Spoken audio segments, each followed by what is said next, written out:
लेकिन मसला हो गया है सरकार के लिए।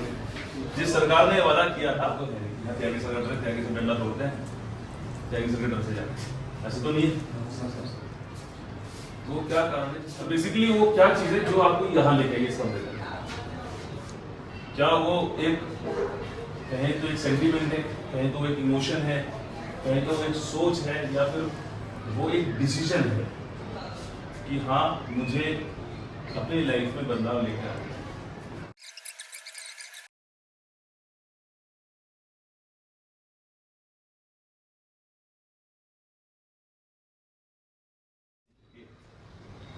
जो भी हम पढ़ेंगे वो लिखा जाए, बात क्लियर है? अब यहाँ करने का सबसे बड़ी बात ये यहाँ हम करने का, यहाँ रेगुलर बेसिस पे हम क्लासेस करेंगे, हम डिस्कस करेंगे आपकी परेशानी के बारे में, आपकी XYZ, आपकी पर्सनल लाइफ से लेके आपकी प्रोफेशनल स्कूल लाइफ, ठीक है, लाइफ डिसीजन से लेके कोई भी चीज़ आप चाहते हैं डिस्कस करने की, आप ओपनली डिस्कस कर सकते हैं। वो बात आपकी इस कमरे में रहेगी, हम तक रहेगी, जो बेस्ट पॉसिबल सॉल्यूशन होगा वो हम लेके आएंगे आपके लिए, लेकिन जो भी सॉल्यूशन आएगा उस पर अमल करना मुसीबत होंगी रहेगी।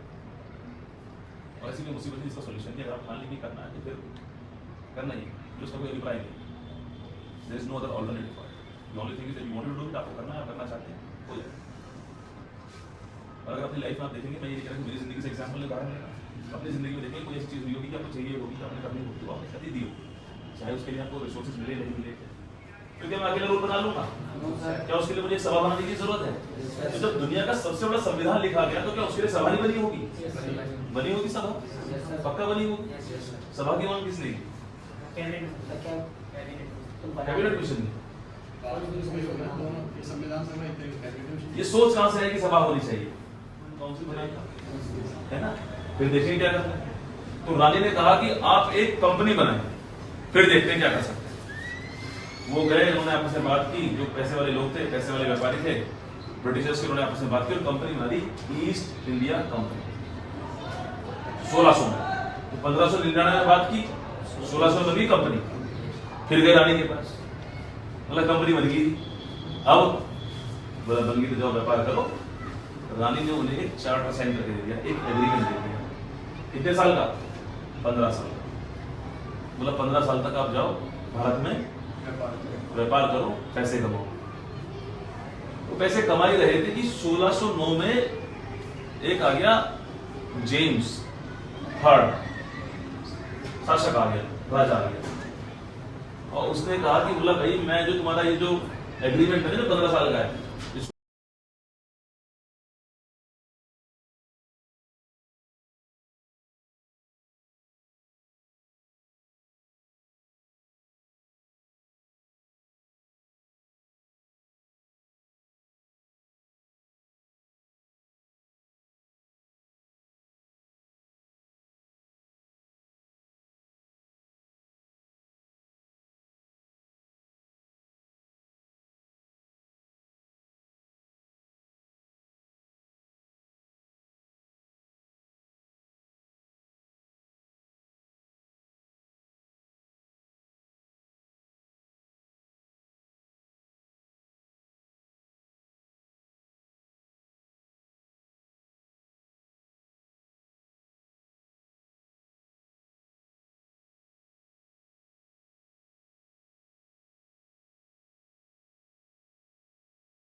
अंतरिम सरकार क्या होती है?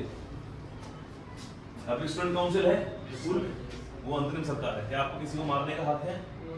क्या कोई डिसीजन लेने का हक है? क्या किसी की कार्रवाई का हक है?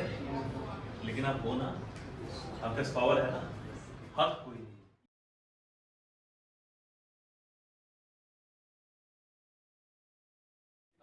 शुरू कर 1599 क्या हुआ था? रानी के पास रो रहे थे, क्यों रो रहे थे? क्योंकि उन्होंने किसी को कमाते हुए देख लिया था।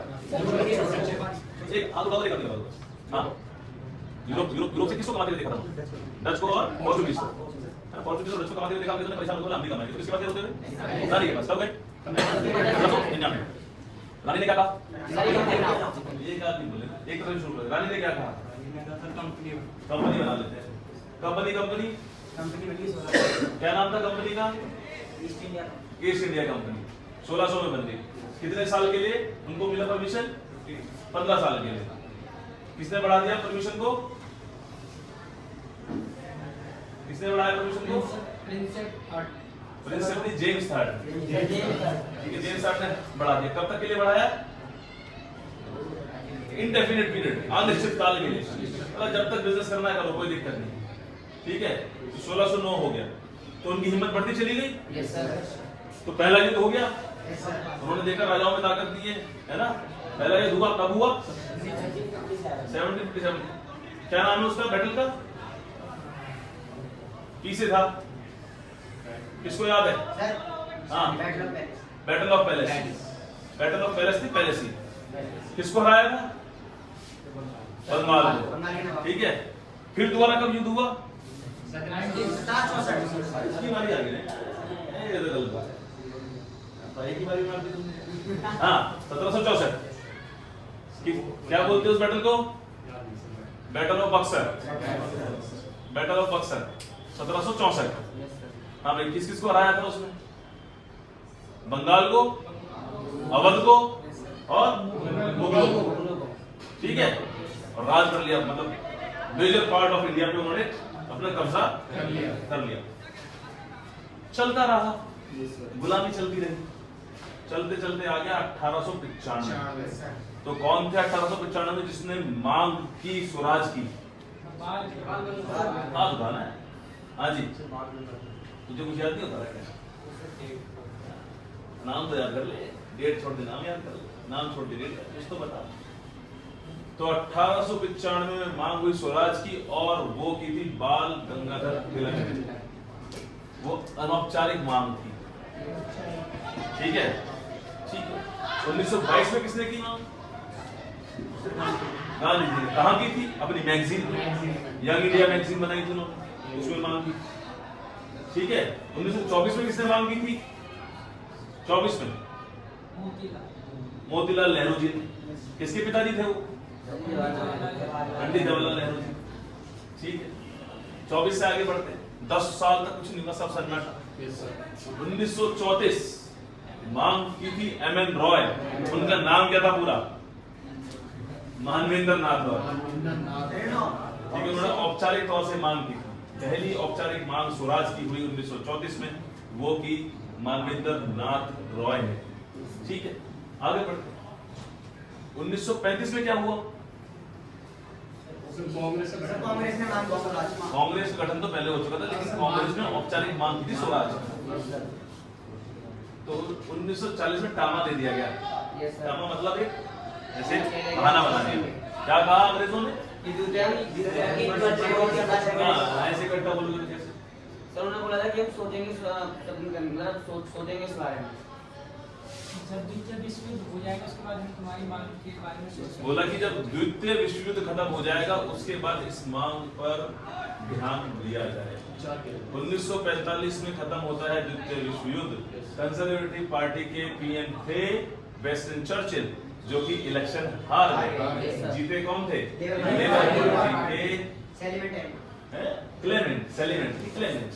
क्लेमेंट एटली। और उन्होंने कहा कि हम तो पहले ही वादा कर चुके हैं कि भारत को स्वराज दिया जाए। तो एक कमेटी का गठन हुआ। गठन की तारीख 24 मार्च 1946। कितने आदमी थे उसमें? 3। कितने आदमी? 3। तो इतने सारे वो 3 आदमी थे। कौन कौन? P Lawrence. एक ही करके बोलना, एक आदमी बोल रहा है, दूसरा चुप हो जाओ। P Lawrence, A B Alexander, Stafford Cripps. ठीक है, इन तीनों ने अपनी रिपोर्ट कब दी? 16 मई 1946। और क्या कहा? साहिल बताएगा। 2 चीजें मिलेंगी। क्या? हाँ, सभा, संविधान सभा, invisible, mister India, invisible,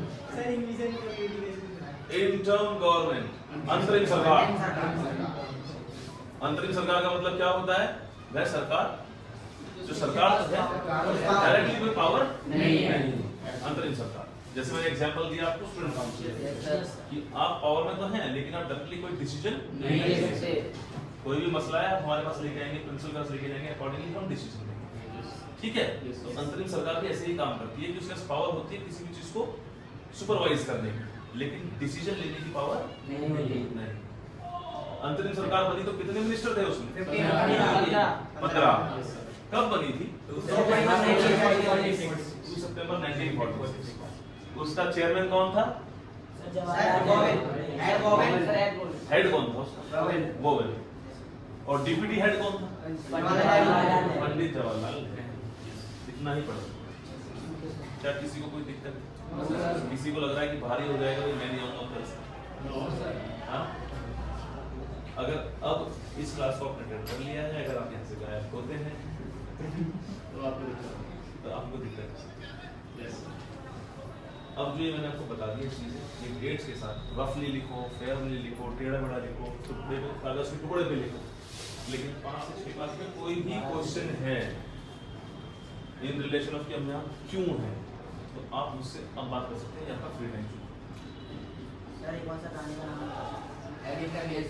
Elizabeth, queen Elizabeth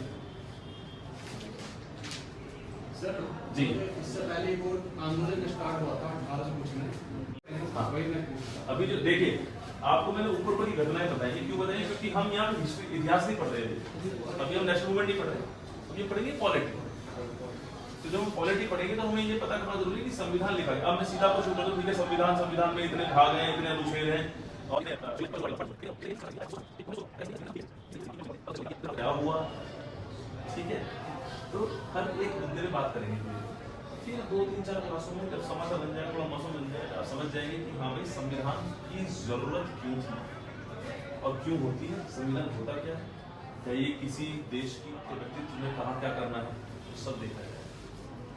लेकिन मुद्दा ये है कि जो बात इस कमरे में होगी, उसको इतने ध्यान से सुनेंगे कि आप उसको अपने व्यक्तित्व में ढालो और वो बदलाव में देखना चाहते हैं।